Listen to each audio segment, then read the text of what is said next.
Barrington, how are you? Great, man. Good. Been busy, but I can't complain. I know you've been busy, mate. This has been a long time, mate. Do you know what? I checked 17 months ago was the first time I messaged you about this. It was that was a bit of a time, man. Starting up the agency right in the middle of BLM was tight, but no, a bit more chill now. So yeah, I got room to do the funner things now.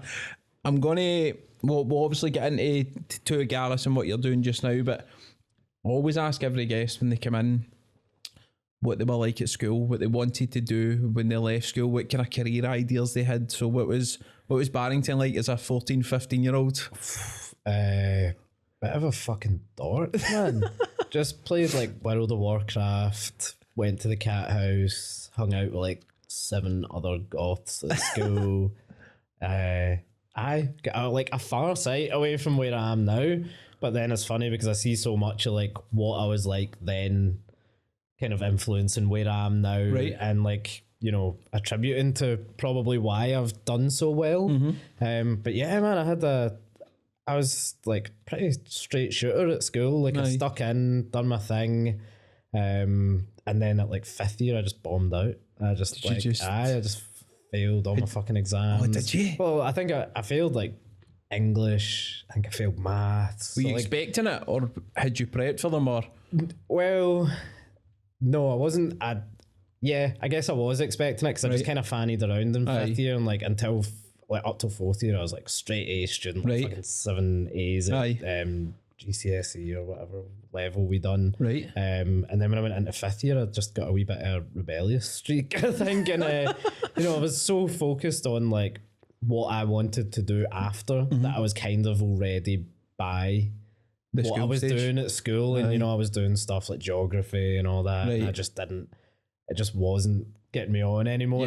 I wanted to just spend all my time in the art department. So I just like skip class and go up and sit and like there was like an art school store and they turned it into like a room where I could go and paint because I was the only person that was like preparing a portfolio for art school. Right. So I basically had this room to myself. Brilliant. And when I couldn't be fucked going to class, I would just go up there and paint and turn up to my next class like head to toe in oil paint, be getting in trouble for that all the time. So I kind of just like I really enjoyed school, but yeah, that last year I just kind of like flunked out basically. Did it bother you though? Because you were obviously you had art in your mind at that point, so were you bothered? Yeah. No, not really. You know, I really wanted to get into ECA and I didn't get in. Right. But not because of that, just because all of the people that were going in had come from like colleges, they'd come from other unis or they'd done like advanced higher art, and there was no way I could have done like another year at that school. After that, right. But luckily I'd got an unconditional into Cardonal to do graphic design. Right.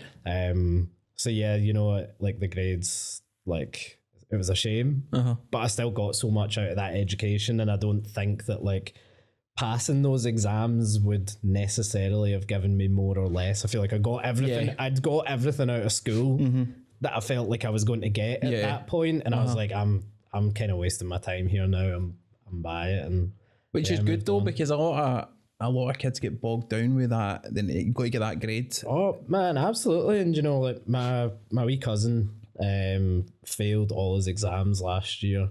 Just like kind of like me, I think, just doesn't test well. No. Like I'm great on the spot, great like problem solving and that, but there's something about sitting down in a room with like 100 people, just that and one just off having exam. To like wrote something off, just like take it from the top. I just can't do it, man. It's just not how my brain works. I just go into like panic mode. Yeah. But if I was sitting discussing it, you know, I could probably have done all right in those exams. But yeah, no, it just doesn't bother me too much. So fair play. Yeah, and you know, like I think I've failed a lot through my life, like a lot of things, and I think it's one of the things that's like it's been the best for me. Is like all these times that I've failed have always been for a reason, been able to look back on them and see what's went wrong. And it's like it's built a lot. And do you look on failures with a wee bit of it was meant to happen, rather, because a lot of people get bogged down if something goes like completely tits up and they're like, oh, that's me, I'm done now. But how do you kind of judge times where it's not worked as well for you? No, I'm very much kind of head down and on to the next thing. You know, they do annoy me, and I'm a passionate person, so I'm sure the guys in the office will tell you that, you know, if we've failed or we've not done something, you know, it's touchy, but ultimately, like, I'm always on to the next thing. Aye. I don't have time to stop and wallow. There's always 10 other plates spinning, so I can't afford to let everything else drop just because, you know, one thing hasn't went according to plan. And, you know, that's always how it's been: college, uni, jobs, health. Like, it's just kind of get on with it. I think my mum just kind of instilled that in me from when I was very, very young. It was just like, which is a good quality, matter. though. It doesn't matter how bad it gets. Like, you just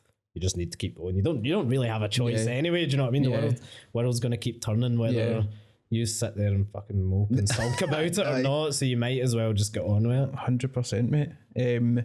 What about college, uni life? How did you find that side of things? I absolutely loved it. Again, pretty much failed them both. Did you have fears of, see with the way your exams ended up at school, did that carry in with you to college and uni? Did you have that in the back of your mind, or? No, I don't think it carried it. I think it's just naturally who I am as a person. Like, I'm great practically, and I'm great at kind of doing tasks and problem solving and, you know, working collaboratively. What word? But I just don't, like, when it gets to that final little thing, and I think that's why, like, working world has worked so well for me, and like being in commercial, because it's not about this kind of like one final task. It's like everything you do collectively till that just becomes the end task, rather than it being like, okay, well, now recite this. So, you know, I done 2 years at college. Well, I done well at college, actually. I done graphic design,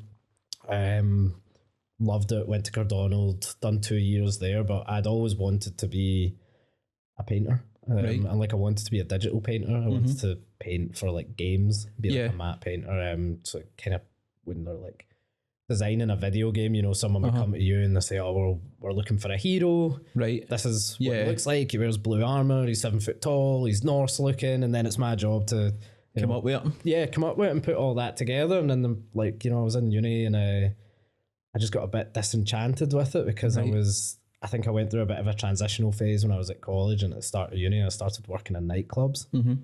And I just like totally took to it like fish out of water, man, like fish to water.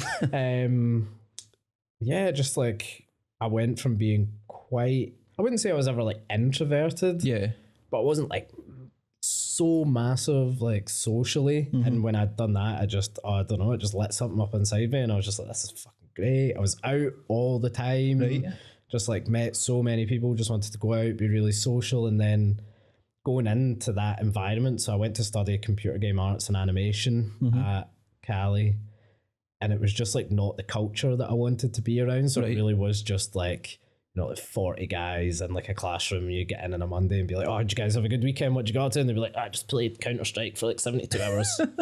I mean, didn't even leave my room once. Just got my meals delivered there all night. And I was like, I just hit a point where I was like, I can't spend the rest of my life like surrounded by this. I was like, realistically, if this is what like everyone in the industry that I'm going to go into is going to be like, I was like, I just can't do that. But luckily I was doing graphic design. I'd done graphic design and I was still doing a wee bit of graphic design like on the side. Because I was working in clubs, so all my friends were kind of like opening club nights. They were, you know, starting bars. They were just like doing wee side projects, or if they had family businesses and stuff, and they were all just coming to me, oh, can you do me a logo? Can you do me a brochure? And, you know, this is way back when graphic design was still a bit shit. Do you know what I mean? Like, it was nowhere near as important as it was just now, because like social media and stuff just wasn't that big. But, you know, so I was getting away with doing like nice wee flyers and stuff. And I was just like, you know, if this is a way that I can stay in the design world and realistically like align it with what I like, what I'm passionate about, the kind of stuff that makes me feel good, I was like, I think I just need to carry on with that. So ultimately, kind of at the end of my course, I was just like, this is not for me. I done really well. Like I think I got a first in like my computer games design class, but I was just like, when it came to doing the postgrad or doing the graduation year, I was just like, I could not do another year of this, man. I was like, this will kill me. But you'd even delivered when you were still in that mindset of, this isn't for me. No, that was it. I mean, I was still doing stuff that I really liked. That's the thing. Like, practically, I loved I loved I loved the art of it. I loved what I was involved in, but it was just like the culture. Yeah. The culture of it was just not there. And that might have changed now that we've got like apps and mobile games and all that kind of stuff. But at the time it was very firmly in the like, it was like ultra computer game focused. And the people that worked in computer games, like they just lived for computer games. Hardcore. And like, this was like, if I was walking through the uni and like a girl that I knew from PRing in the clubs would like stop and talk to me, we'd walk away, like these guys would be like, I can't believe you just spoke to a girl. And I was like, this can't be it. This can't be my life. So ultimately just had to be like, okay, what else can I do? And yeah, that kind of got me back into graphic design. And it's amazing though how going out to that social aspect had such a change on you from a career point of view as well. I think it was realizing kind of what I wanted from life. Yeah. Do you know what I mean? And what I wanted to be surrounded by. And yeah, I think like getting myself out my comfort zone and doing something I'd never done before did have such a massive impact on me. It's because I can probably trace like where I am now, like directly back to like one interview that I went to in the Arches for Octopussy, which was on like a Wednesday night. Oh, I don't remember that. Do you know, I'd been like once or twice or something, and they were doing like a recruitment drive for freshers. They were like, oh, right, come along. I went in, I met two girls, Sophie and Fiona, done a wee quick interview, and I was like, so out my fucking days. You know, everybody else there probably like already at uni, like right in the party lifestyle.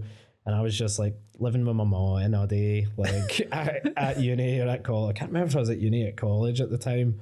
But yeah, I got the job and they invited me down to start doing shifts, and it was just fucking chaos, man. It was nuts. It was like you used to put like 1,500 people in the Arches on a Wednesday night. Do you know what I mean? And I was just like, this is class. I want to do this all the time. What an environment for kind of personal growth though. See, from that was it. It just ripped me right out my shell. Like, and I'm quite like that. If I get thrown into a situation, it's like adapt or die. Yeah. Right. So I was just like, right, I need to become the person that they need me to be. And their idea of PRing was we would go up to like Calicourt and like Strathclyde halls during like freshers, and like the month or two after, they would give us a case of vodka, a disco light, a speaker with an aux cord, and say, go and make a party. And we would just knock on every door and say to people, do you want to have a party? And eventually you would always get the one block that was like a fucking zoo, like you'd open it and the first thing you'd see is like a traffic cone, like 30 bottles of vodka, and you'd be like, do you want to have a party? They'd be like, yes. We'd go around, knock all the other doors and get everybody up into that flat for a party.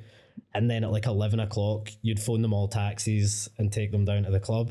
And I think just doing that, it just got me in this headspace. So I'm like, I can now like walk up to anybody in the street, start a conversation with them. I can sell fucking ice to Eskimos. Like, it totally changed who I was. You've no, as you say though, you have no choice but to get out your comfort zone with a job like that. You can't sit and be like, I'll just ease myself into this. You've got to just dive in. It's no fun if you do either. Do you know what I mean? Like, you do see people go and do that, and I like when I had club nights. I've still got club nights. We don't really do like physical PR anymore, and I totally missed that aspect of it. But you did get people that would come and they would be quiet and they'd be shy and they'd walk around, they'd hand out their flyers, and I'm like, you're missing the best bits of this, man. Like just get stuck into it, and like what's the worst that can happen? 100%. Yes, that's kind of. I guess that's what kind of kicked it all off. That's meant to, just going for that period from college to uni to that is incredible. And you probably get guys who watch this that are probably in your uni course like, he's fucking totally different for that environment. But then I suppose you're looking at that thinking you don't want to become a product of that environment and just be that person. That's it. Yeah, it was. And like all the games companies were in places like Dundee and Elgin and stuff like that. So it wasn't even like, I can work in Glasgow and like maintain my social life and just go in and it's work. It was like, it kind of was like, if you're getting involved in that, that's you, man. Felt like it was in it for the long haul, man. I was like, it's not for me when I felt so comfortable somewhere else. So when you get into the clubs and you were doing your graphics and things from there, what were you then thinking career-wise? Where did you see yourself going at that point?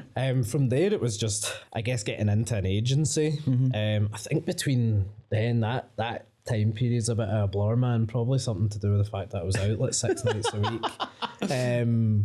But I took like seriously unwell. Right. Really, really unwell. I've got really bad Crohn's disease and they hadn't quite figured it out then. So I think around the time I was like 20-ish, I took a serious bout. I was maybe like 4, maybe about 5 stone. Do you know what I mean? I was like 40 something kilos, tiny, man. I couldn't do anything. Come out the other end of that and I was like, right, I'm going to get a job at an agency. Worked at like a family friends agency for a wee while, which was barely an agency. It was fucking 2 desks bolted onto the side of a recruitment agency from a pure Dale boy who was like, there's money in the graphics. But it was good. It got me on the ladder, and while I was there, I just kind of put my PR head on. Right. I found the best marketing agency in Scotland at the time, which was Equator. And I just kind of, you know, I done what I would do if I was trying to get someone into a club, and I just like kept messing. I found him personally. Right. You know, this is before like really social media and all that stuff. So I would like phone the reception and I would ask to speak to him. Right. And I'd be like, can I speak to James Jefferson? They'd be like, oh, can I ask what it's regarding? I was like, oh, it's just Barrington phoning, and just like played it up as if like this guy's meant to be getting a call from me. And then like, you know, maybe done this like 10 times and then eventually answered the phone. I was like, I seen you're looking for a junior graphic designer. I was like, look, I'm probably like not even at that level yet, but I'd love to have a chat with you. Let me come in, show you my stuff, which was awful at the time in hindsight. Sometimes I look back on it, I'm like, sick. Can't believe I showed him that stuff. But you know, he brought me in and he was like, yeah, come in, have a chat, showed him through my portfolio.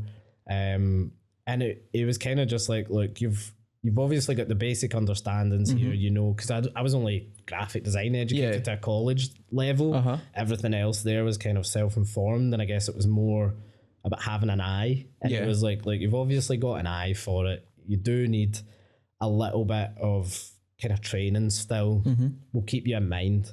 And I think about 2 weeks later, someone left and they were just stuck in a bit of a shitter. Right. And he messaged me, look, can you pick up this brief? Can you pick up this, like, it was for Tesco Bank, car insurance. He was like, can you do this? And I had to like juggle it. And I did no idea how to do it. And I was just like, yeah, of course, man. I was like, I sound deal, get me in. So I picked it up as a freelance project, and I think they brought me in for like a couple of days. I'd done the test, like at night. After my job, like stayed up, learned how to do it, and then they were like, right, you done all right in that one. Must have got them out of a sticky situation. They brought me in for a couple of days, like, do you want to do a trial? So they brought me in and trialed me, and I remember like they asked for my day rate at the end of it, and I was like 40 quid.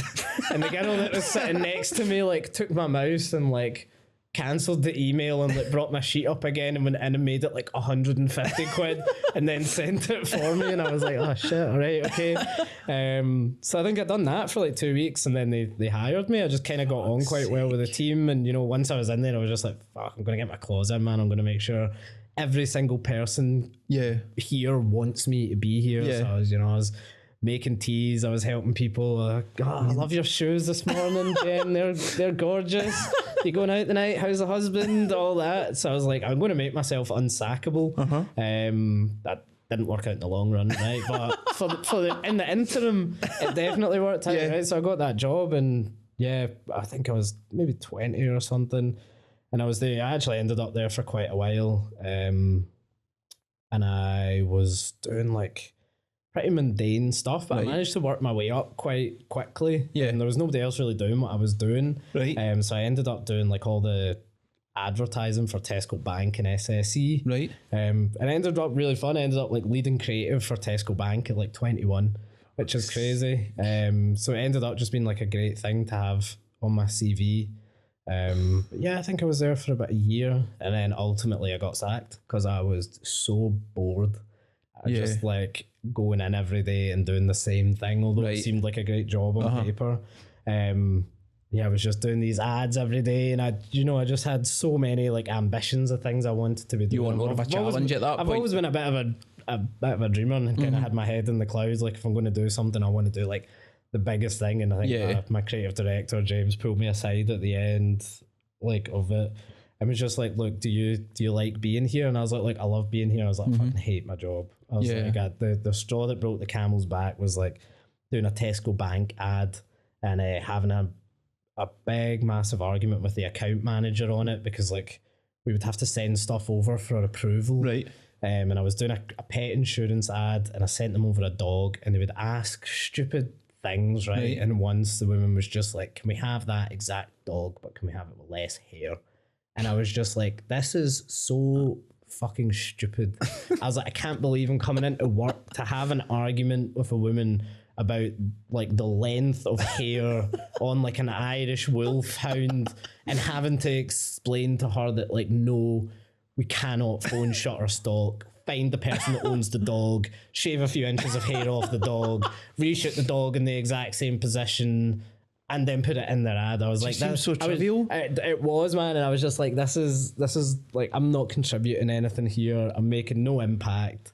Ultimately, I was like, this is killing me, man. And I was doing like lots of like hand type and drawing, and I picked up some serious freelance clients while I was in there. And my CD pulled me and he was just like, you're hating this, aren't you? And I was like, and he was like, it's shit for us that you hate it here because you're not bringing the energy that you were when you were so enthusiastic about it. And he's like, and it's crap for you. I can see you don't like being here. And I was like, right. I was like, I think let's call it a day then. Left really amicably. We're still really good friends with James, a lovely guy. But at least you were honest enough to say. Yeah, because a lot of people would sit and go, do you know what? It's fine. People do it in their jobs every day, and they're like, fucking hate this job, but I know exactly, and I'm just not built that way. I could just settle down.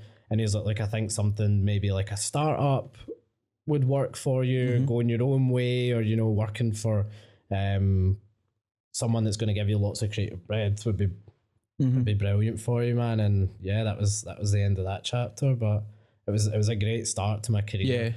Either way, and like I said, while I was there, I kind of got my first few freelance clients, or like proper freelance clients, and that's what really kickstarted me from there. And did you have the fear leaving that job, even though you weren't enjoying it? You still get that. It's a job. It's a big agency. I'm picking up freelance work. I'm learning. Definitely. How was that step to go away from that? It was difficult, man, and it was massively eased by the fact that like quite near the end I picked up a freelance client, a guy Danny I knew from PRing, and like this kind of keeps coming back. It's like what I kind of got from that whole like PRing and club experience was like such a big network that over the last 10 years I've been able to like seriously lean on, because all these people that were studying business and marketing and stuff, they're now like marketing managers, they're now digital managers, some of them are all around the world, and it's brought my name into some very important rooms. And at that point I was 21 and Danny had moved over to Saudi Arabia or Bahrain, and he worked in an oil well servicing company, and they needed a website, and they paid me £15,000 to build their website. It took 4 weeks and my salary was 17 grand a year. Do you know? So I kind of went from like sitting in this wage, which is part of why I kind of hit that plateau of like, it's shit here, what am I doing? Like that kind of money is out there to be made, and to be made yourself in your own terms and doing what you like. So me and one of the other guys that were in Equator took that job. I didn't build websites at the time. I just had the connections, and much like my ethos has been my everything. He asked if I could do it, and I was like, yeah, fuck it. Whatever it later. Yeah, do you know, I know enough. I know all the component parts that need to go into it. So I know if I need to pull someone else in, I know how to brief them on it. I know how to guide them in the way I want it to be. And I guess that's the bones of what being a creative director or owning an agency really is. So I guess it was my first kind of step into that, and it was a bit of a baptism of fire at such a young age, but it was cool, man. So it's the confidence as well to just be like, I can do that, no worries. And because some people be like, I don't know if I should take that on because it might not work, but you're gonna never that approach of, well, I'll make it work. Exactly. No matter what, I'll get the issue built, or whatever you need done, I'll do it. Yeah, exactly. That's kind of, I guess that's how we still approach everything, because you're never going to have that experience. Do you know what I mean? If I'd waited around till like I got to build a website or got to design a website in Equator, I might have been 4 years till I was like mid, because you know they're high stakes. We were building, you know, I worked on the site for Malmaison and Hotel de Van as like a junior, but that wasn't me kind of like making the calls there. Other people were like styling it out, so but it was just kind of looking at those people and being like, right, I've studied what you're doing for the last 6 months, and like I know how to apply that now myself at like a lower level. But if I had waited till I got to that point, I probably would have been, I'd have had to have waited till those guys left, probably, because it was such a small design team. So yeah, it was just kind of taking the chance. And you know, this is before like socials, really. This is like early Facebook days. Right. No Instagram, no Facebook groups. Yeah. So like doing freelance work was not as heard of, and like hustle culture wasn't really about it and stuff. So it's not like now we can jump on and see like 50 like podcasts or webinars or whatever of guys like running down, here's how to do all this stuff and here's how to handle this. It was kind of like self-initiated. Like you need to like dig in, you need to go and research, go and read books, need to go and like look at the best design blogs, like ask people above you. So it was a bit more organic at that time. So I think what we were doing then was it was big compared to now. Well, that's what I was going to ask. Do you feel you get more out of coming into the industry at that point before socials and things grew, because you probably had to be proactive then, because you wouldn't have learned all the things that you did? No, I'd say the opposite. I'd say it was a real struggle. And only people, you know, like me that were kind of like, I'm gonna fucking get this. Do you know what I mean? Would make it through. And I'm a bit more for like the democratization of like creativity and work finding its way to people. And I think we've got a better creative industries now. Like this design has came on so far in the past 10 years. If I think back to when I was 21, do you know what I mean? Like, the stuff people were putting out was shit. And it's like collective kind of awakening, do you know what I mean? And being able to so quickly transfer skills to people, to show people stuff, like the pace that designs moved on and innovated has been incredible. And I think that is down to like the accessibility of it. And do you know what I mean? You might have had some of the brightest minds in the world with no access to like learning how to do these things, but now social's made it so accessible for them. And you know, like even the internet and the way like social platforms work has made it easy for these people to get on. And I think, you know, everybody benefits from that, because someone innovates an idea and then it's much like a kind of fashion. Like, it just trends now, doesn't it? Yeah, exactly. It trickles down, you know. So one of the big players will come in and action it, and then everybody takes their wee piece and riffs on it and integrates it in a different way. And I think if we were still kind of where we were then in terms of like social and accessibility, I think we would be nowhere near where we are now in terms of design, because you know stuff looks great now. Even the worst businesses sometimes look incredible, and I think that's been massive for like allowing like younger businesses, not just in my industry but in every industry, to shine. Do you know what I mean? Because like people have access to better everything now. 100%. I wanted to ask you, based on your experience, so I read a couple of interviews that you'd done before, and you talked about kind of growing up and trying to get into the industry, and you felt there was a bit of a kind of exclusion for you trying to get into it.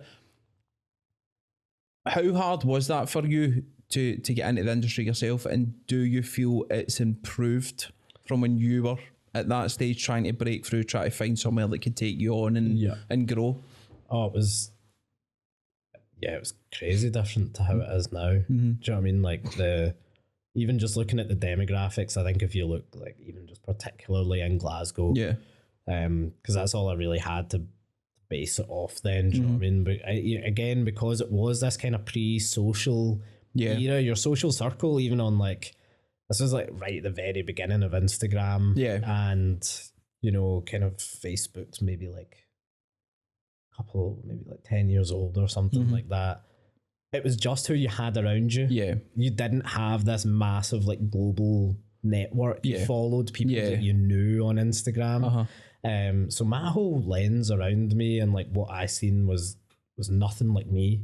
Yeah. Do you know what I mean? Like being a young black guy from Coatbridge, like a really working class like background for all intents and purposes. You know, I went to a private school on a scholarship. And again, that people will be like, oh well, that's a privilege in itself. But to be honest, that was as exclusionary and difficult as everything else, because that came with all the kind of a different set of challenges. Yeah, exactly. That came with a different set of kind of loaded, you know, preconceptions of like, you don't belong here just because you're black. Do you know what I mean? Like you're poor and black. What are you doing here? Like this space is not for you. Well, I suppose you get people that are judged on the scholarship as well, because it's like you've not paid your way into that. It's like it's been provided for you, and you have to deal with that as well. There is no doubt that it's an elitist place. Do you know what I mean? But I would never knock it, because what it put into me was so strong, and like what it instilled in me like shaped so much of who I am today. But yeah, it was massively difficult, and I think I definitely faced like bias even from teachers.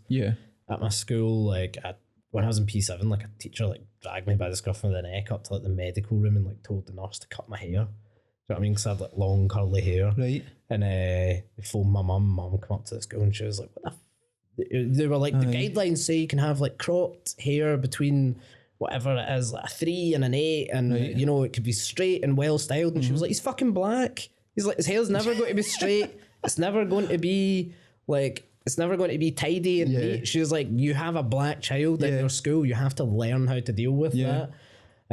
So yeah, that had its challenges, but yeah, I think going back to what you were saying, like it's never stopped. Do you know what I mean?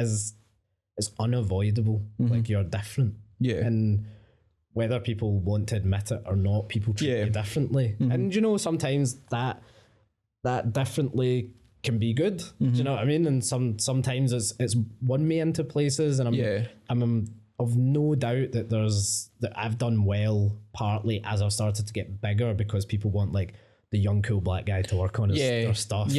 But at the beginning of that journey, which has been like 10 years, and of which time the demographic in Glasgow has changed massively, like the understanding of what that meant has shifted hugely too. Do you know what I mean? Like the stuff that people used to say to me in fucking public would be wild. So just in general? Or? Yeah, not even like, I mean, you only look back like wokeness, or like, and I hate calling it that, but like treating people fairly and not being racist and stuff. It's like a fairly new thing. Do you know what I mean? Like 5 years ago, like people were still putting out pretty outrageous stuff, man. You watch like Little Britain from like 10 years ago and you're like, oh my God, you know? So yeah, even at the start of my career, there was definitely like a bit of a like, you know, I didn't belong in a corporate world for design. People would pigeonhole me. They'd assume I was only working on like music stuff or like urban stuff. And, you know, I was like, no, I'm trying to work on everything here. So I definitely had like massive. Did that bother you at the time? It definitely did. And it was difficult. Sometimes it was really apparent. Sometimes it wasn't. But I mean, even just down to little things, like sometimes I'd like go and like have interactions with people over email and stuff, and they'd see my work and maybe not know what I looked like. And then I'd like arrange to meet them, and they'd like sit down in a cafe next to me and email me like, hey, I'm here. And I'd be like, you're sitting next to me. And do you know what I mean? And I'm like, you just walked into a cafe not expecting for your designer to be a young black guy. But I suppose for you right away, you're thinking, here we go. Like and I mean, it was never with bad intentions. But like it's still, that stuff still knocks you. Do you know what I mean? And you know, I think maybe more and more now it's people are looking for people like me to be involved in their brand, because that's who they want their audience to be. But that's a new thing. Do you know what I mean? And like this whole like urban culture, street culture, hip hop becoming such a big thing, like the way that black people are now like pedestaled within media and all kind of over-represented, if anything.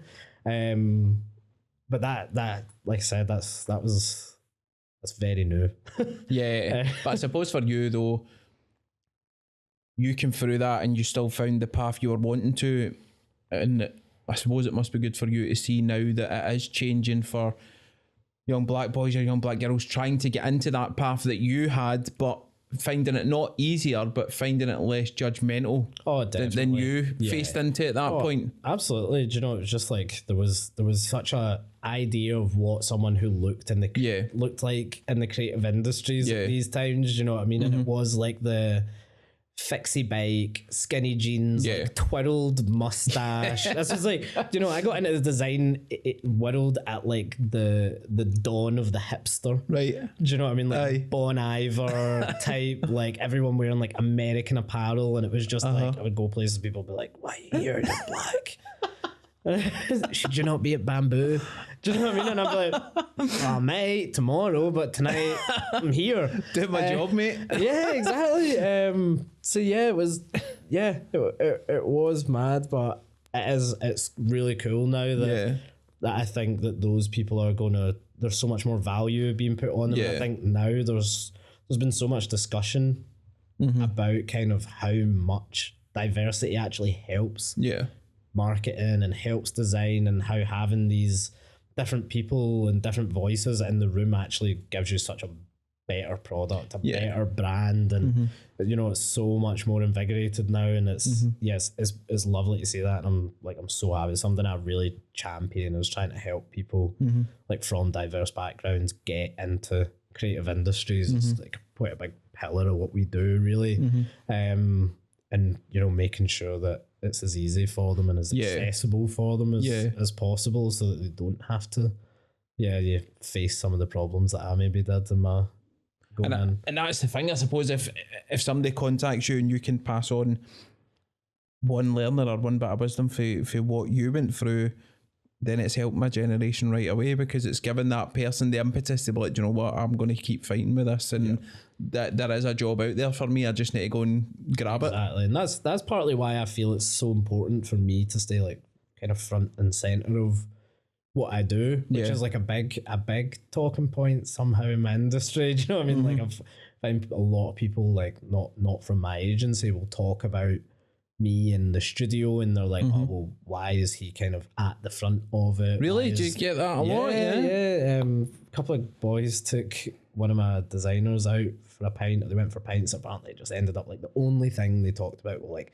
"He's on your social media. He's like, there's always photos of him. He's always doing this. Like, how can you work there? How can you work under someone that's like so front and center?" And you know, to me, I'm kind of like, well, if I stop being front and center, you know, like I'm not the only black. We used to have 2 other black employees that, just as like our roles have changed, we don't have them anymore. So I'm like majorly outnumbered within the studio, and I just don't think it makes a good picture to drop off like the only black owned creative agency in Scotland. Do you know what I mean? Like the only black creative director in Scotland as well, like at founder level. How do you take that though, when people are making comments like that to your team? Like, do you take it as honestly, I just feel like it's pure jealousy. I know that's a bit of a cliche, like, oh, they're talking shit because they're jealous, but I genuinely am just like, you're just mad because you can't do it. Do you know what I mean? And if you could do it, or you were interested enough to do it, or people gave a fuck about what you said, you would do it. Do you know? Because why wouldn't you? It boosts your profile so much. It's brought us so much work. It has been the reason we have so much of what we have. So to me, I'm like, man, like, you would do it if you could. And the only reason you couldn't, and the only reason you don't, is because you're salty that you can't. Do you know what I mean? So we'd rather that than it bothering you to the point where it then starts to affect you. From a working point of view. After that, man, people are always, that's the thing, like, people are always going to have opinions, and that's like going back to that, like how it was when I started the industry. Like, I've dealt with the worst of it. Do you know what I mean? Some of the stuff I've heard people say about me. I've like received like anonymous messages about like I've been through it all, man. So like someone being like, I don't like that you post photos of yourself. I'm like, oh, fucking. I suppose as well. I'm like, very good, man. That's the the more successful you get, the more people that want to shoot you down. Yeah, exactly. Right, as well, and it's that kind of. I think people just need to find what works for them as well. Do you know what I mean? Like, I'm not telling them what to do. No. I'm not telling them to go and get in front of a camera, like talk more about their personal experience. I'm like, it works for me, so I'm going to do it. And I'm just kind of I'm just running my company exactly how I want to run it, because ultimately, like, I'm living in my life. I want to live the best life I can. I want to be as happy as I can. And what's your name as well? It's your, it's your baby. Do you know what I mean? Exactly, yeah. And do you know, for me, it's just such a big part of that is like, I do everything the way I want to do because it's just part of my life. And it's the minute I stop doing things that I enjoy and start doing it the way other people want, I just might as well just quit. You know what I mean? Like, I'd rather do things my way and love it than do it someone else's.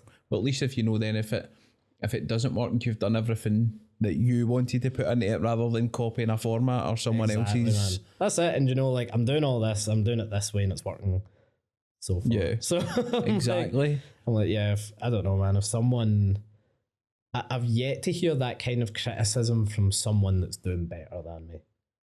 Do you know? And I always take that, like, as a real kind of like, I don't know, just it's like a feedback rather than a jab at you. Yeah, exactly. You know, like, there's people out there, like industry leaders that I've got in touch with, and they've been like, you know, the way you do some of this stuff is great. It's so different. If they were to turn around and be like, this is an alarm bell, you need to stop doing this. I would stop doing it. But I've never heard that. And I think, like, you know, as long as I hear people that are trying to get to where I am telling me things, I'm like, I'm not gonna, what's the point in listening to that? Do you know what I mean? And again, if I don't jump in the boxing ring and tell Anthony Joshua how to punch, do you know what I mean? Like, plus, if people are sniping at you, then like, you must be doing something. It's like pure football punditry in it, man. It's like drive hour, like, you know, he should have had 4 of them in the box. And I'm like, fuck off, man. But it's that whole, I suppose people sniping at you tells you that you're successful as well, because that's when you know you're on a good thing, when people want to kind of pick at it and take wee pot shots. If you care about me enough to be talking about me, like, I must be doing something right. Exactly. You know what I mean? Like, I'm not out there with your name in my mouth, man. So 100%, mate. So on to Too Gallus then. What prompted you to go? Obviously, you were freelancing and you were doing your thing, but what then prompted you to start your own company? What was the kind of catalyst? Just growth, to be honest, man. It really was just to facilitate the growth that we were experiencing, growing like 100% year on year. And that's from a very small starting point. You know what I mean? Like, I think I've been doing it for like 7 years or something, maybe 8 now. And, you know, I started when I was in Equator. I got that big job, and then I took really unwell again, and I was going to go and just get a job, and I didn't. I ended up just being like, you know something, I'm just going to stick it out. And I had a flat and stuff, and I had enough to kind of like pay my rent for the year. And I was like, I'm just going to do this freelance thing. I think I made like 7 grand in my first year, right? And then I made like 14 grand the next year, 30 grand the next year, and 60 the year after that, 120 the year after that. So it was always growing. And at that kind of 120 mark was like just before COVID, or like a year before COVID. Now, the nice wee studio down in Finiston, and the kind of stuff I was getting asked to do was getting bigger, and my ambitions for it were getting bigger. Like what I wanted to be able to achieve. So I was working kind of collaboratively with like some photographers and some videographers, and I was like, I want to go bigger. My mate Drew was working with me. He's an amazing videographer. Kind of does his own thing too. And he had a mate called Fergie who was working for like a rail company down in Manchester, but he was a coder. He was amazing coder, but he was just miserable working down in this place, this network rail type place. And Drew was like, man, you should have a chat with him. So he came in, had a chat with him. He was just very open, honest. He was like, I fucking hate what I'm doing, man. He's like, I want to just... You've been in that position? Yeah, he was like, I want to just work on stuff I love. I want to just have fun. So he came up and started working together, and we had like a 2-desk studio in a room probably smaller than this one that we're sitting in right now. And we just kind of went to town and, you know, figuring out our working relationship, what could we do together. And he was amazing at just kind of turning like my ideas into like websites. He was amazing at like, he was a bit of a do-all kind of like me. I've never had like one one practice. Yeah. So I've never been just a graphic designer. Like I've always, you know, been a bit of an all-round creative, copywriting, Try everything. creative, photography, videography, product design. Like if people chuck it at me, I'll be like, okay, well, I'll apply my knowledge and what I do to whatever you throw at me, and hopefully you'll like the outcome, because that's why you've came to me. And he was brilliant at that. And you know, like when we started doing that, like people, I guess that's where we really started to take that upturn and trajectory. I was working with people at Dockyard Social, still do.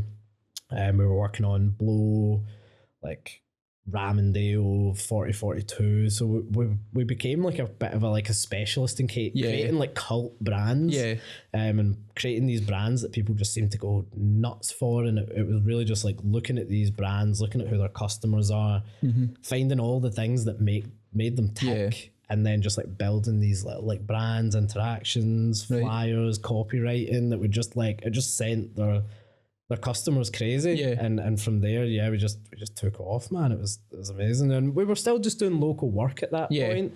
But we were just in such a nice space. We weren't making tons of money. And then we started looking for a space, me, Drew and Fergie, and we ended up with our big unit down at King Street. We're just next to Shawarma King now. It's like a big, nearly like 1,000 square foot, like in a railway arch. And we just jumped in there, and it was just like throwing like furniture that we all had, like in our gaffs, into it, throwing our desks from that wee studio into it, chucked the decks in, bought a sofa and made .com, and just started working away in there. And then I think we were in there for about a year, just doing much of the kind of similar things. I started working with a few CBD companies at that point, and I didn't know at the time, but they would turned out to be kind of like revolutionary for us. So I worked with a company called #Organics. Emma O'Neill, she's just a class businesswoman, man. She's amazing. And she gave me some wee briefs to just kind of start working with her brands, which was just kind of using the stuff she was. And then she wanted to create this kind of luxury CBD skincare company, like the first of its kind in the world. And, you know, she really trusted me, and she really trusted the team.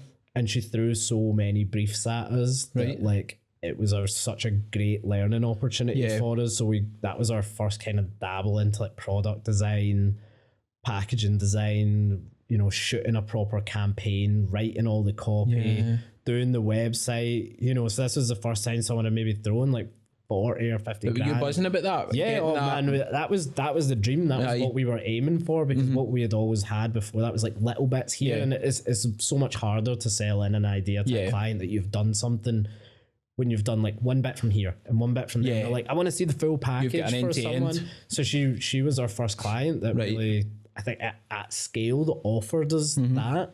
And from there it seemed to go mad. That was our first big one. People went crazy for it. I worked with a 3D artist on it as a freelancer, Scott, like who's like a brother to me now, like the godfather to his child. Like all the, I know it's so cliche, but all the guys in the studio are just like absolute family to me. Like they mean the world to me. Like I love them.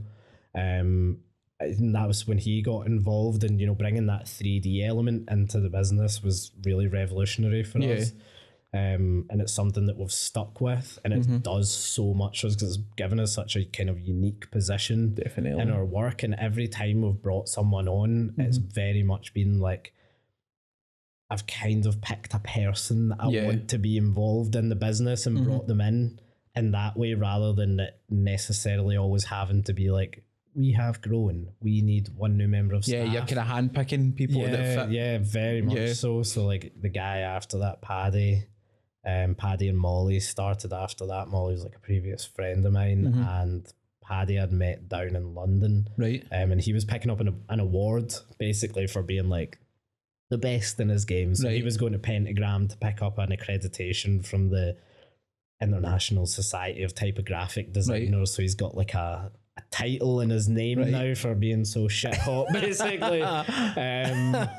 So yeah, I met him, and and this was maybe like a year before, and he worked across the road at an agency, and he used to walk by every day, and I used to be like, I'm gonna fucking hire that guy. Every time he walked by, I'd be like, there he is, fucking yellow jacket, man. I was like, I'm getting him in here. And then when COVID hit, his agency made him redundant, and I was like, I need a junior at this point. I was like, I'm getting so swamped with work. There's so much stuff I need to do. And he let a few people tagged him, and I was like, man, do you want to jump in? And luckily, so he was on leave at the time actually. And luckily his work were like, I think they put him on leave for like a month. So he came in and done like a month with us, and at the end they were like, do you want to be made redundant? And he was like, yes. So they gave him his iMac and all that away with him, and we just put our heads down and we worked all through lockdown. We went into the office every day.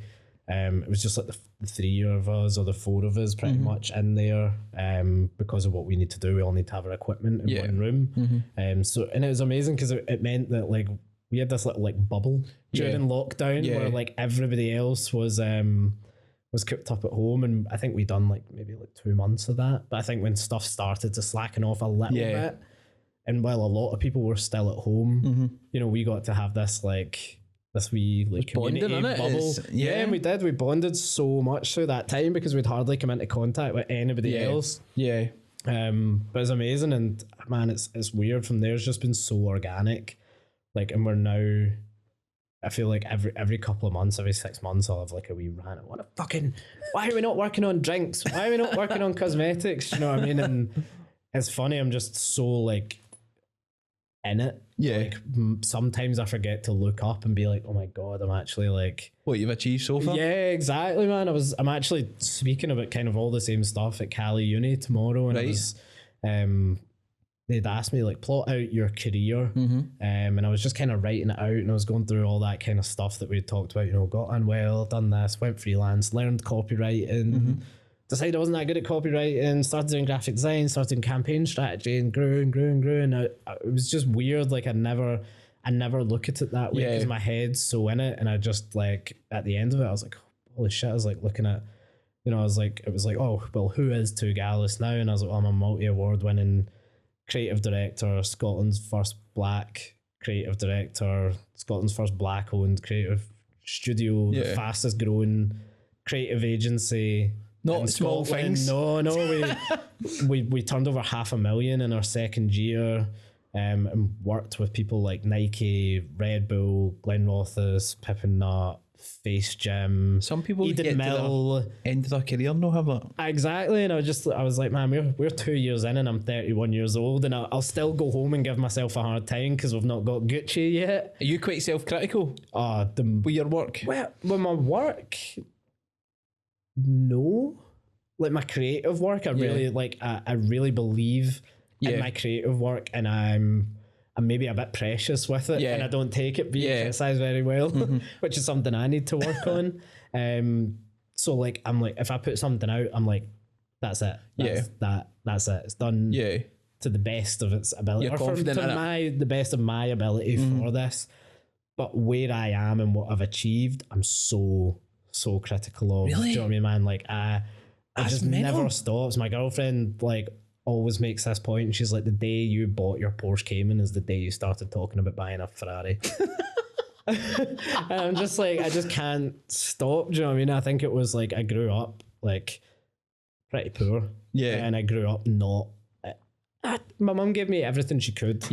And she provided everything she could, but like, it's weird that at times where I feel like I probably shouldn't even remember, but like I remember like lighting candles when we lived in High Coats and Coatbridge because we couldn't afford electricity. Do you know what I mean? And I remember packing like packet pasta to go on holiday because we couldn't afford to buy like food on holiday. So like eat out or something. We'd make like cup of soups and like, pasta in a packet. And I like, that is so ingrained in me. And memories, isn't it? And like watching my mum work so hard to get to where she is, and she's never stopped. She's like relentless. She's a machine. She's like the most inspirational person in the world to me. Because like when I was young, 21, 22, right, single mum, lived in like Green End and Coatbridge. Yeah. Worked in a video shop, and you know now my mum's on north like 170k a year or something like that. Or she's been a director. She's been the head of all sorts of customer service roles. Do you see similarities with both your paths?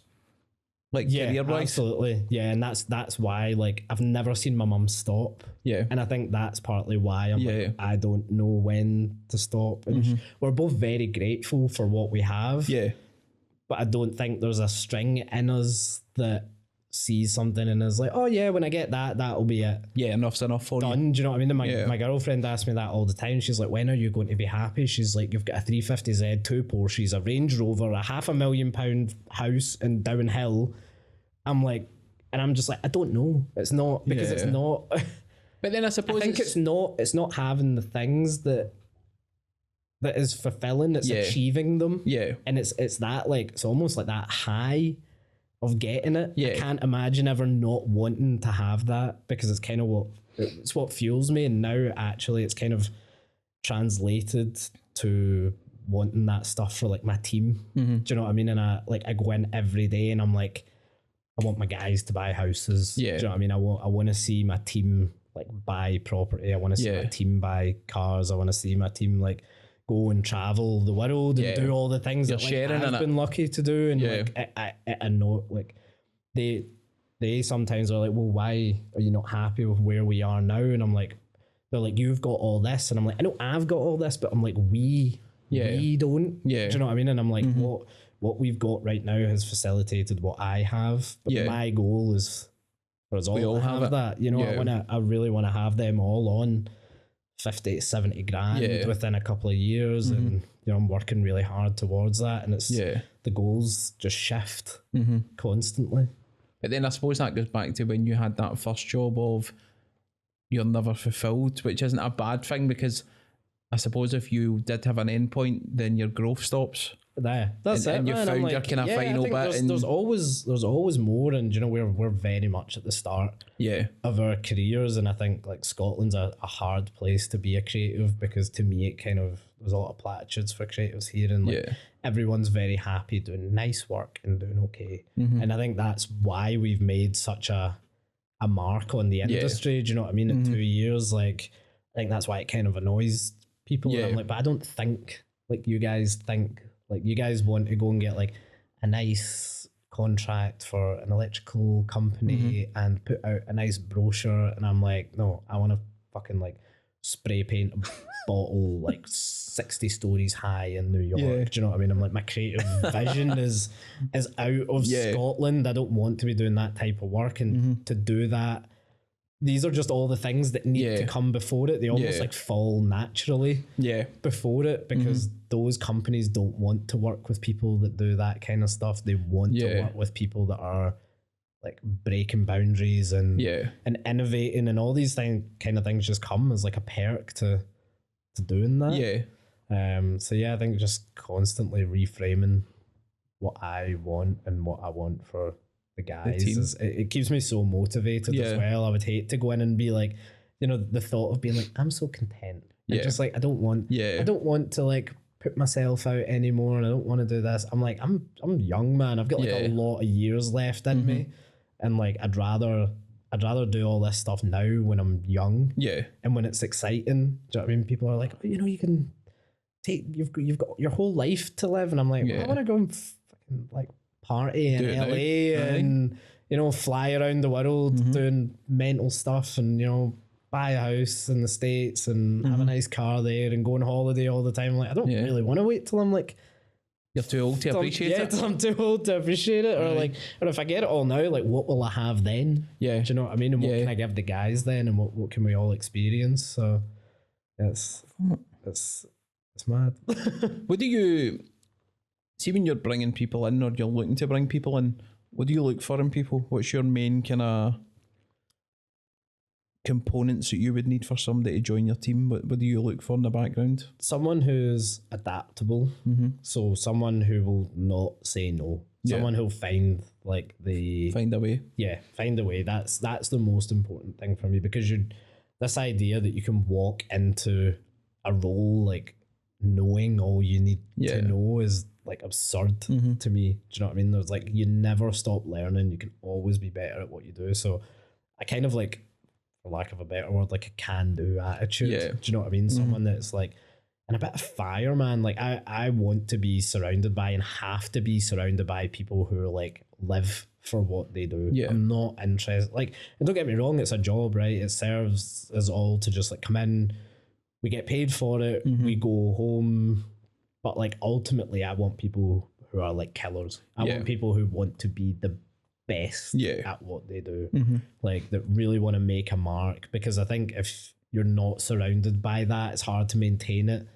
Yeah, on your motivates own. you as well. Yeah, exactly. So like when we get a brief in, I need the team, like there needs to be a collective feeling of like, we are going to kill this. Like we are going to break the mold on what's done for this. We're going to deliver it in a way that people haven't seen before. Yeah. We're going to do it to the best of our abilities. And to do that, you know, I need the best around me. Yeah.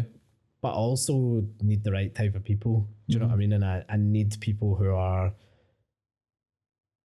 just like motivated, friendly, kind. Personality important as well. Massively important. And all the personalities in our studio are so different, but we all get along really well. And you know, it really is like it's like a family in there. Do you know what I mean? Like we see each other for 8 hours a day, and then sometimes we go home and we talk to each other for 5 hours a night on a group chat. Do you know what I mean? I see these guys and spend more time with these guys than I do with like my family and like my friends that I hang out with socially. So like I need to gel with them really well, and like who they are as people and like their values as people like mean a lot. Do you know what I mean? Because we do have a lot of like social responsibility, and we care about doing the right thing. So again, like making sure that their values kind of align on that kind of thing is really important. But I think like if someone can prove that they want to do something, do you know what I mean? Kind of like, and I guess it's like, maybe I take this from that interview that when I got my first job at Equator, like I didn't have all the pieces there, but I had an eye.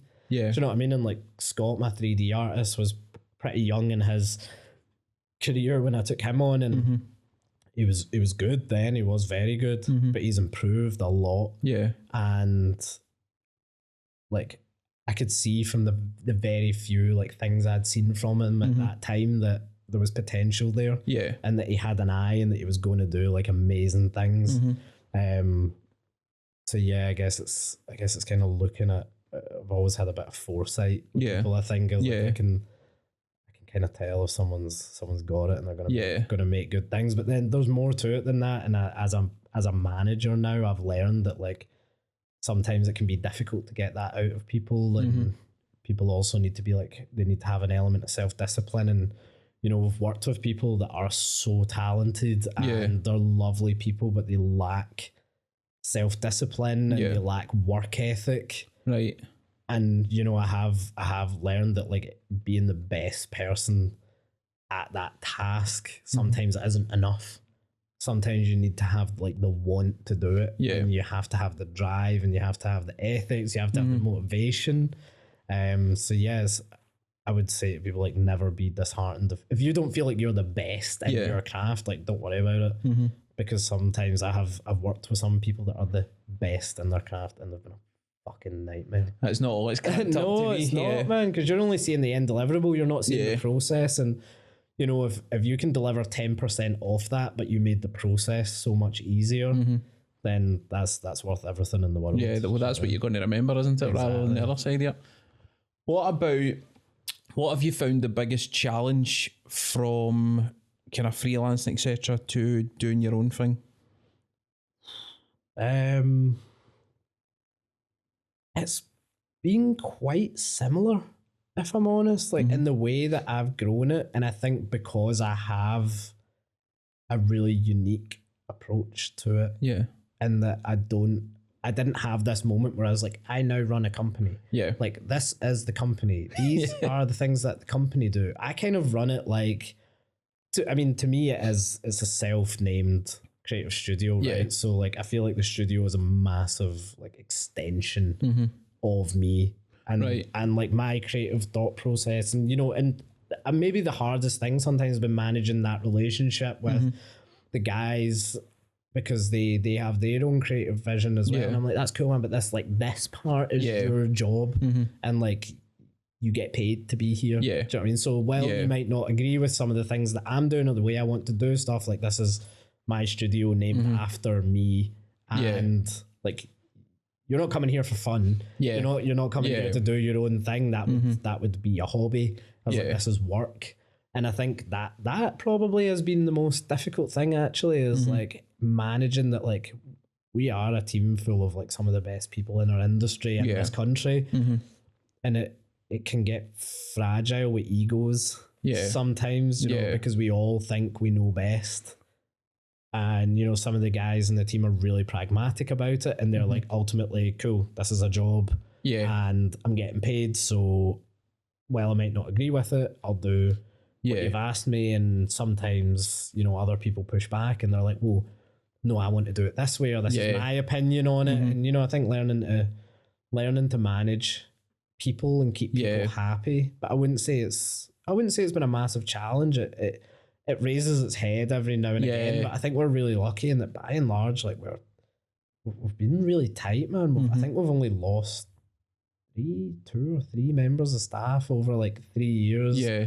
We've been like, we still stay in touch with most of them. Like, yeah, it's been pretty smooth sailing. I guess it's just constantly having to learn,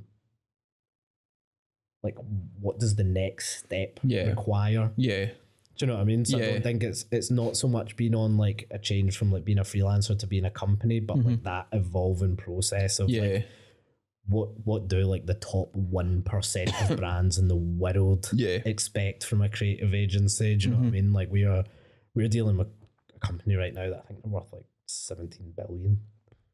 Do you know what I mean? And it's like how do you talk to a company like that? What do they expect back from a delivery? But I feel like we've got it quite easy, because my kind of mindset on it is we just go and do what we always do. Yeah, and you're good at what you do. We do what we've always done. Yeah. And we're true to ourselves. We're true to how we want to deliver it. We deliver it with the same ethos. Do you know what I mean? Like whether that, I think our first drinks client, or our first cosmetics client or something, maybe like £1,000, right? But we put as much work into that back then as we do into a 30 grand brief now. Yeah. We approach it with the same... You get the same like, pride in your work, haven't you? Exactly. That's it. So I feel like we're not changing much of what we do, and our practice isn't changing that much. Maybe our presentation decks have got a bit better. Yeah. We've learned things along the way. We've learned skills. Like we've had to learn strategy, which was like a massive thing for us. But by and large, we go in, we do what we do. Yeah. Doesn't matter who comes, they get the same level of service. We try and do the fucking best we can for everyone, man. Which is the best way to be. Yeah, exactly. What would you go back and tell a 15-year-old Barrington, based on what you've came to now and everything you've...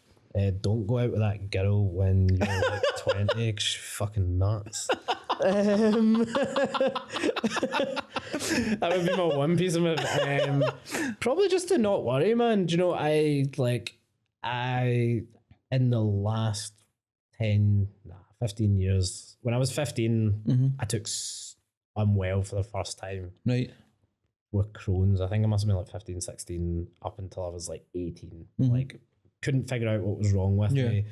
And I think at that point I was like, fuck, am I going to have a normal life from here? And I was really worried. And I think if I could go back and give myself a bit of reassurance that like it's I've never let it hold me back. Yeah. No matter how, like, I've worked from more hospital beds than I care to count. Do you know what I mean? I went in, you know, I got sepsis, I got E. coli, I nearly died twice.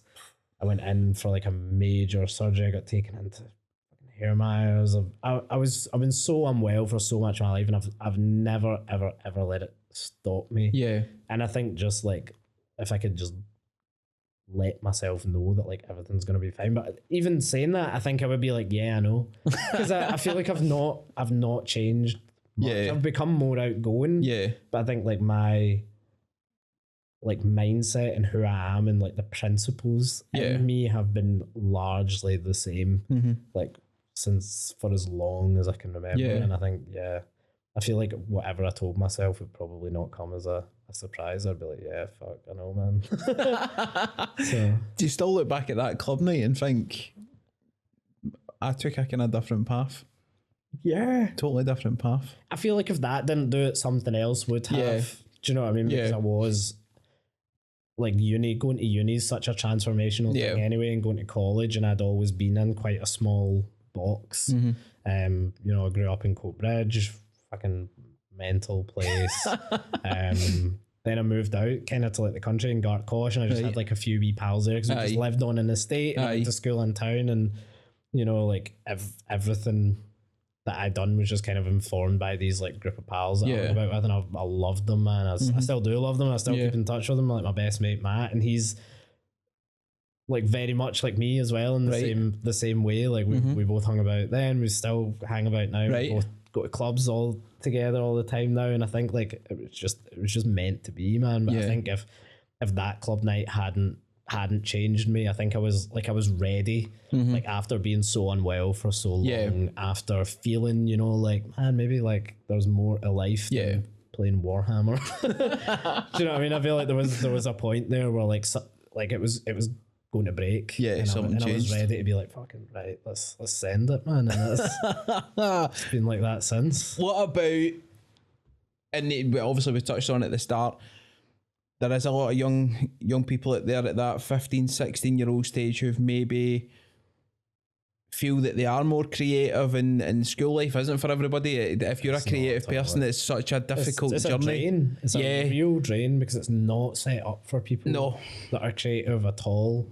But I think now, like, people at that age have like access to stuff that I never had access to. And you know, like, I see some amazing art online, see some amazing graphic design. People send me stuff all the time. I see photography, and then I go on the bios like 17 Sussex, and I'm like, this guy's like, can you recommend how I get into creative industries? And I'm like, yeah, don't, because I need a job for like the next 30 years. What would you say though? And you're a threat. What would you say to that age group though, based on what you went through? Like, what kind of advice would you give just to? Like, keep your head down, man. Like, just get through school. Like, it's going to be shit, man. It might be shit. It doesn't have to be good at school. It's kind of like that. It's a job thing. Like, you get something out at the end of it. Just don't even think like, oh, this has to facilitate this. This has to be fun. Like, you're there.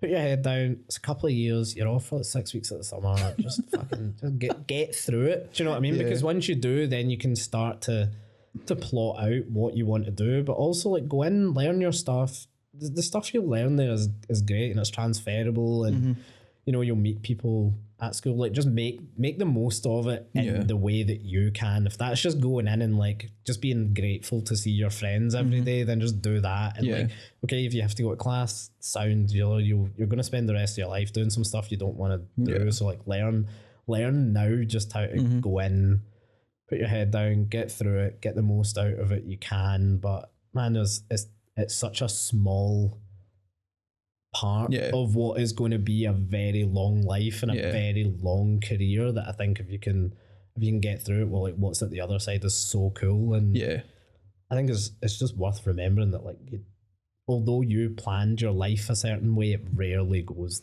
that way. Especially if you're like creative as well. I feel like you're going to be exposed to so many things that you didn't know existed, and that you didn't know were options, and you know, some of those things that you're doing at school might come in useful for that.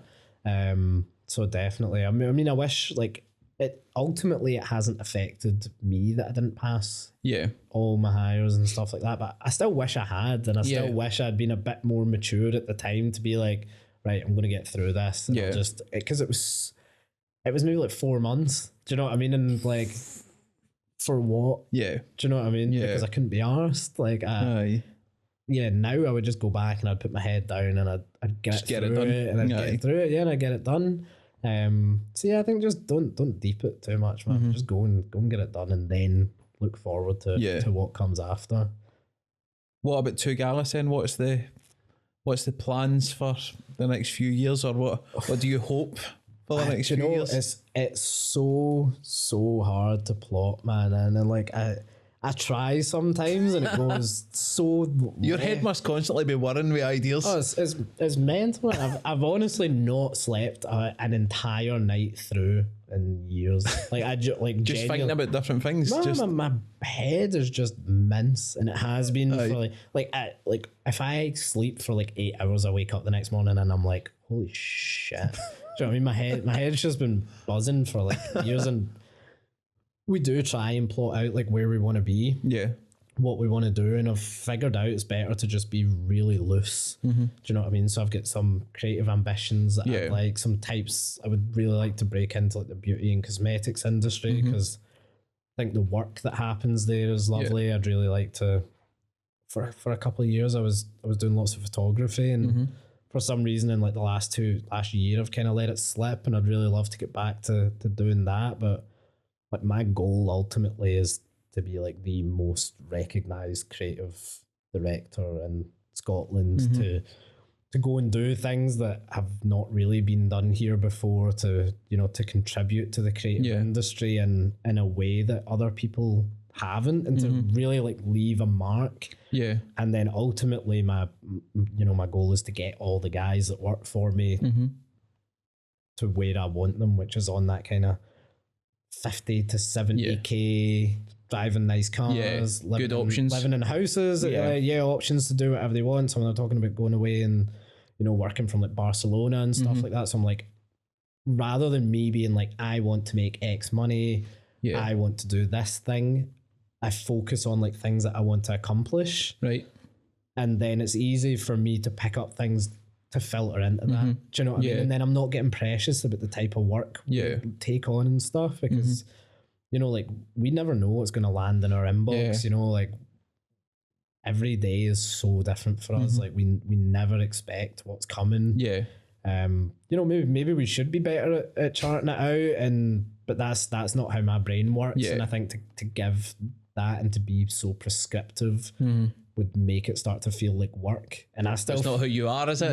No, I don't know if the guys feel like they're just going to work every day, but I very much feel like I wake up every day and I'm just like, right, I'm going on this like mad creative adventure, and I'm going to go into this office and I'm going to see what happens, and we've got projects there to complete, and I'm going to see like how we can do that, how out of the box we can get them, how can we like do something new, how can we bring an event in. So it's like I let it be so fluid.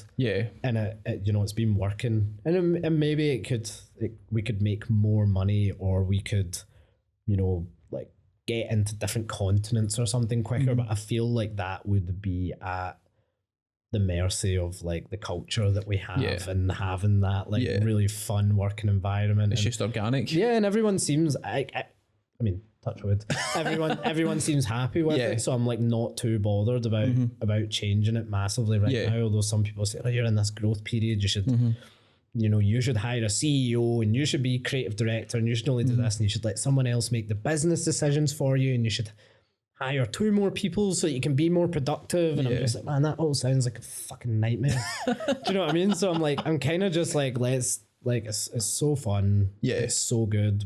Like, I fucking love my life, man. Like, and that's the main thing. And I'm just like, I'm not gonna stress it too hard. I know I have like massive ambitions and things I want to do, but I don't know if plotting them out and being really prescriptive to like, I want to achieve this thing, because then I think I would maybe not achieve it. And that would be harder on me. Do you deem it a failure at that point? Yeah, exactly. Do you know, actually maybe part of it is that I've kind of been the architect of something where I can never fail, because I never have expectations. Do you know what I mean? I don't have very few expectations of it, and everything that comes to me, I'm like, I'm quietly surprised about, and I'm very grateful for everything that comes in. Although it's never enough, there's always the next thing. I'm still very grateful of everything that comes along the way. And I think maybe if I started setting like massive goals, I'd probably just piss myself off more that I wasn't achieving them. So I think keeping it relaxed and chill. But I think long term, I would I know that I want to be seen as something. I want to leave a mark. Yeah. I want to, like I met Virgil Abloh when he played here. I supported him when he played at the Sub Club, and like that kind of lasting legacy that he had is kind of what I'm looking at and being like that's where I want to be. Yeah. And anything that Too Gallus has to do to facilitate that is what will happen. Do you know what I mean? If we have to get into fashion, then we'll do that. If we have to start doing events, we'll do that. If we have to do more kind of culture focused experiential stuff, we'll do that. Which is why I don't put it too much in a box. Like I know what I want for the guys and I know what the guys want and I know what I want for me. So I just allow it to move and be organic and flex. And I think that's why people find us quite interesting. Yeah. Because sometimes we do something, they're like, where did that come from? That's good though. Yeah. No, that's why I love it, man, because it's not what people expect, and it is interesting. It's something different, and every day is new to us. Like we have no retainer clients. Like we have no work that we just go in and you're like it's the opposite of that job I had in the Equator. Do you know what I mean? You don't know what you're getting into. Yeah. Like we finished 3 briefs. They might be on whiskey, gin, and a fashion company, and then the next month we might have work for a museum and work for 2 restaurants. And it's like keeping it. I'd love to, if it could stay that way, we're just doing these like massive fun creative stuff. I guess like I'd love to be working with that like 1% of top tier brands in the world. I'd love to be working on all your household names like your Gucci's, Prada's, like your big drinks brands. We're already there, which is kind of crazy on the like working on like global creative for like huge whiskey brands and then like even like more locally brands like Eden Mill and stuff like that. So you're already on that path. Exactly. That's early in. It's I guess it's just making sure that we don't go off course. Is really, because I think the trajectory is probably in the next 2 or 3 years to be turning over a couple of million, to be very much where we want to be more international. So I think as long as it keeps going the way it's going. Mate, this has been brilliant. I love listening to people that are that bought into what they're doing, and I like the fact that you don't have a plan as such, but you still have that desire to evolve all the time. Doesn't necessarily have to look like a specific thing, but there's a growth there. Yeah, it'll always move on. I don't know what it'll move on to. Yeah. Do you know what I mean? Like, I don't know if I'll pick up a DJ residency in London and we'll throw a club night down there, or if I'll end up acting CD, like creative director at a fashion house or something at some point. Like, to me, everything's on the table. Yeah. So then it's kind of seeing what we're putting out, what we love and what we want to do, and at the best of our ability. And then I guess it's seeing like what does the industry put back to us in answer to that, because it will naturally get things back from people who have an affinity to us. Because we have such a big personality as a company, we'll always get people who believe in us, which is great. Do you know what I mean? We don't have indifferent clients. All our clients come to us and they seem to be like, we need you to do this thing, and you're the only people that we think can accomplish this thing the way we want it, and we really believe in who you are, and we really believe in what you do, and I'd rather have 10 of them than 100. Like, we needed someone to make a website, and you guys make websites, so you'll do. You want people buying into you. Exactly. And I'm guessing you'll never be satisfied, no matter what. I don't think so. No, I think because there's always something else to do in creative. Do you know what I mean? I've done so much. I've art directed massive shows that Skepta and Stormzy and Wiz Khalifa and all those types of people have played. I've got a club night and Sub Club. I've directed like fashion campaigns. I've rebranded fashion companies and drinks companies, and they all bring such a unique challenge, and they all bring something new to do. I don't think you could ever get bored doing what I do, and the level of variety is unreal. Exactly, and that's why I'm so conscious of never becoming like a graphic designer or a strategist, because like it's that variety that gets me out of bed in the morning, and I don't know what I'm going to be turning my hand to, and it's taking that challenge and figuring out how I can apply my skills to something to make it special, rather than just being like, if I was maybe just stick to being a graphic designer 40 years, I could be like, I have seen enough business cards. You know what I mean? I have done enough brochures, but you know, I don't know if someone's going to come to me and say like, can you direct our fashion show? Yeah. Or can you do visuals that are going to go behind me at Printworks while I play to 5,000 people? And it's that kind of drives me on. You want that unexpected, don't you? Exactly. Brilliant, mate. Thank you so much. No worries at all. Thank you for It's sharing. been lovely to finally get in, man. It's been a long time coming. It worth it though, 100% worth it. And do you know something? I think anybody watching it who was where you were at that young age will take something from it, 100%, and that's the whole point of it. Yeah, exactly, man. No, if it helps anyone, I'll be grateful. I'll be happy. Brilliant, super. Yes, Thanking man. you. Okay.